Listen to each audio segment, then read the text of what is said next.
Du ministère des Transports terrestres et des directeurs généraux du CNCB et de la SOBEMAP.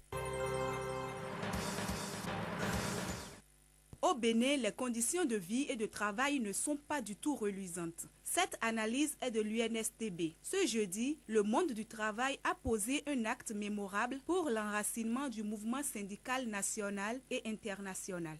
L'UNSTB a décliné son orientation et sa vision dans cette période d'agitation politique préélectorale en action concrète à travers une plateforme programmatique des préoccupations des travailleurs et des travailleuses pour les candidats à l'élection présidentielle de 2011.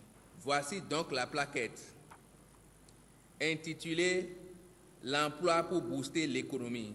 Comment alors booster l'économie avec l'emploi? À cette interrogation, l'UNSTB pense que chaque candidat qui aspire à la magistrature suprême doit, dans son programme, se référer au contenu de leur plateforme programmatique. Une analyse approfondie du contexte socio-économique et éducatif a été faite à travers différents exposés. Aucun secteur de la vie économique nationale n'est épargné par la crise financière et économique doublée d'une crise énergétique et alimentaire que les mesures conjoncturelles du gouvernement n'ont pas permis donc aux populations de les surmonter. La conséquence, c'est que beaucoup de préoccupations des travailleurs et des travailleuses des villes et des campagnes sont restées sans solution, laissant parfois et particulièrement les populations rurales et préurbaines à leur sort.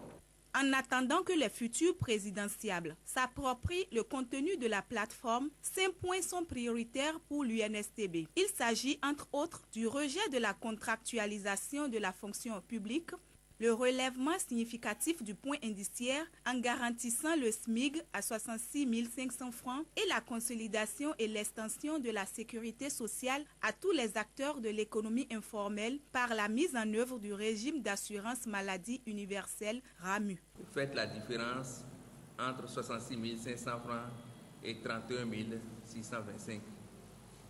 Ça veut dire que le travailleur béninois vit en dessous même de la pauvreté. Quand nous rentrons dans le régime des retraités, le dernier retraité gagne 19 000 francs par mois. Si celui qui a 31 000 francs n'arrive pas à survivre, comment celui qui a 19 000 francs peut survivre? En cette période où les travailleurs commémorent la 3e journée mondiale pour le travail décent, le bureau directeur de l'UNSTB, à travers son secrétaire général, invite la classe politique à une prise de conscience pour la sauvegarde des acquis démocratiques, la paix, la concorde et la cohésion nationale.